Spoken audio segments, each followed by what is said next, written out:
Boa noite, aqui é o William Banner. Estou, por causa dessa situação do corona, apresentando de home office o jornal direto da minha casa. Vamos às notícias. Velhinha se desespera no supermercado após ficar sem álcool em gel.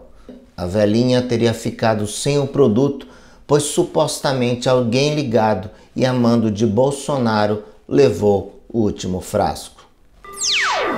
Leão ataca turista na África. Segundo testemunhas, o leão atacou o turista após ver uma foto de Bolsonaro.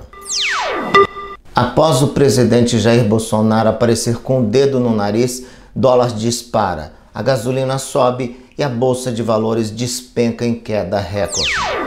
Agora vamos falar de novela Avenida Brasil. Nos capítulos dessa semana, Tufão fica chocado e se desespera ao descobrir que Max e Carminha têm ligações com Bolsonaro.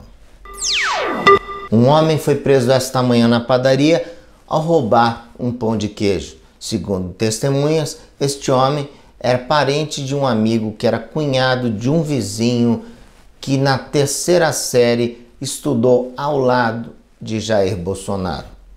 Perguntado pela nossa produção, o presidente preferiu não comentar o assunto. Líderes e militantes da oposição acreditam que isso já é um fato grave e pedem o afastamento imediato e o impeachment.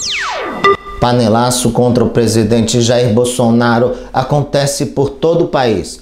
Vejam só essas imagens impressionantes. Bora, Bolsonaro!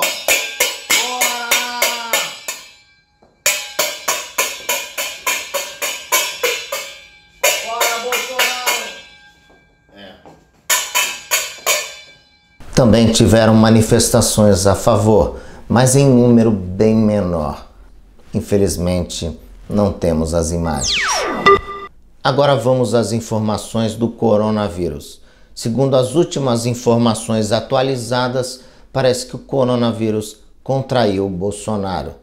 O coronavírus passa muito mal e permanece em estado grave. Uma pena.